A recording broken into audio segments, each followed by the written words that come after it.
when we begin to identify the difference between these two, that's really all that it is that we're choosing between. That's our free will choice.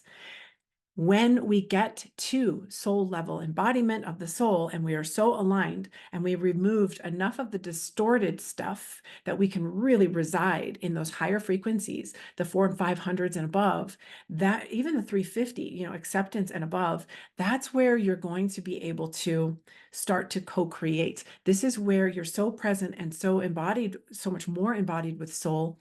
Your spiritual will is really high, and therefore your ability to be present, to feel those impulses and to take those actions from a knowing, from a trust, from that intuition is super sharp and it's growing, as well as your ability to discern and this new sovereignty that you're developing in these higher levels. You're able to then co-create with soul, with source. Okay. And that's really our creator. That's where the kingdom of heaven is, right?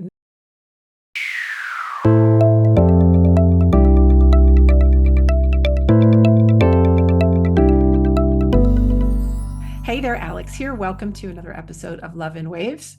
I want to talk about the day-to-day, moment-to-moment living. I'm always talking about increasing our awareness and raising our level of consciousness, because we are in an awakening window right now. And if you're following me, if you're listening to this at all, then this is of interest to you, because you'd like for your life to be better, whether that's in your health, whether that's in your relationships, in the work that you do in the world, or work that you want to do in the world, and stepping into more purpose. Really, it's about increasing our level of awareness and consciousness so that we can take in more of what's happening in the world with higher and higher levels of awareness of that, so that we can also transform the old limiting beliefs and limitations that create the suffering and the struggle in our lives, as we, again, rise that nervous system up. We're ascending the nervous system so we can handle more, see from a higher perspective, alchemize, transmute any fear-based energies in our life into love. Again, this is going to affect every area of our life, because we're collapsing duality, we're collapsing the separation consciousness, that level, those lower levels of consciousness where we are pinching off our connection to source, to God's source, and therefore we are trying to use our own mind to create and not co-creating with that higher source.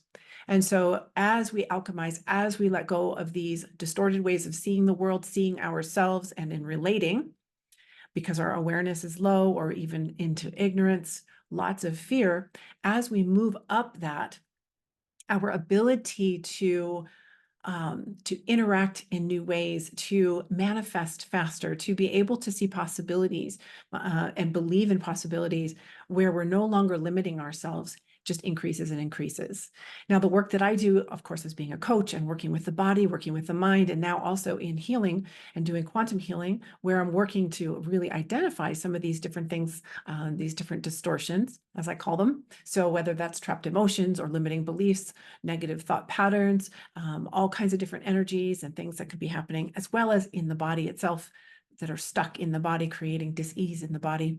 All of these things I love to mine out and work with you on removing, transmuting into higher frequency, into love, and undoing. And there's no bypass in that. There's actually, it's definitely a hack, but it's not a bypass. But in all of this work that I love to do, it's all in an effort to help assist you into the life that you're wanting. Okay, so again, collapsing that duality, in living more and more into the fifth dimension. So we are moving more into soul living, into being in the present moment where there isn't as much time or space, therefore collapsing the timelines from all the things that we have wanted to, that have created, that are in the sort of, as Abraham Hicks puts it, the vortex of creation, right? All of that's in the vortex, ready to be created as soon as we clear the space for that. And then we become an actual embodiment of soul. We become the instrument of the soul. So day-to-day living is what I wanted to talk about right now. And the way I've used to put it, and I even in the last episode that I just did, I was using terminology that is used by this incredible spiritual teacher. Her name is, I'm going to probably say this wrong, but Maharishika Preeti, I think is what it is. I'll put it in the description. But she uses specific terminology that I sort of have adopted just by listening to her a lot. But what I've always said in the past is, is to be as present as possible, right? We don't want to be thinking in the future, worrying about the future or recreating the stories of our past. We really want to stay as present as possible at all times in order to interact with what's coming to us, for us in the world, because everything that's coming to us is for us to see in a new light, usually to reintegrate something, or maybe even to play a part in someone else's reintegration. So to be super conscious, to use the super conscious mind, the soul, is to be very, very present. And so what I would say is to be as present as possible and to obey the nudges. Okay, when you feel that nudge, that inner impulse to take an action, that's what I would say, obey the nudges and then take those actions. So listen to the quiet voice, be still, be present, listen to the quiet voice and obey the nudges. And so in a lot of the trainings that I used to do, around business and helping people with growing their businesses, that would be what I would say, because I want people to go from the mind and then to basically sanctify their thoughts through the heart, because the heart knows. That's where soul speaks, is through the heart. And so the way that Marishika says it is, she says to surrender to the soul, right? To surrender deeply and to listen, and to feel for those impulses. So the subconscious mind is binary in nature. The subconscious mind isn't in your body. It's actually like literally it is like part of it's like the first dimension is part of every cell. And so there's an impulse in your body. Like I use muscle testing with the work that I do. Your body will give an impulse as to what is true and what's not true. And so as you learn to feel that, whether it's in the heart area or anywhere in your particular body, it's subtle. But when you get very still, you can start to ask questions that are a yes answer and that are a no answer, and start to really tune in and feel into what that feels like for you, so that when life is coming and it's happening for you, you can be still in that moment and you can ask questions and get yes and not yes answers from your own body that are coming through the heart rather than just through the ego mind.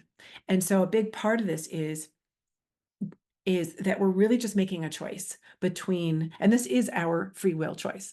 Our free will choice is either we go with the soul impulse or we go on with our own mind. We go against that. So we're either going to go with what's going to integrate and bring us to our highest and best, fastest soul alignment, or we're going to go with what we think is what we know or want, or what's going to keep us safe or what have you, based on our programming, based on what we believe to be true, our identities, our past, our ancestry, all of it, right? So when we begin to identify the difference between these two, that's really all that it is that we're choosing between. That's our free will choice.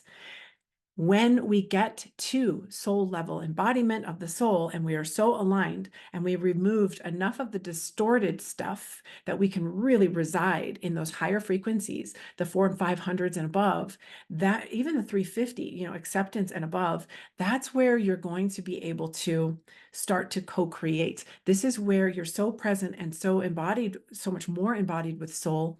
Your spiritual will is really high, and therefore your ability to be present, to feel those impulses and to take those actions from a knowing, from a trust, from that intuition is super sharp and it's growing, as well as your ability to discern and this new sovereignty that you're developing in these higher levels.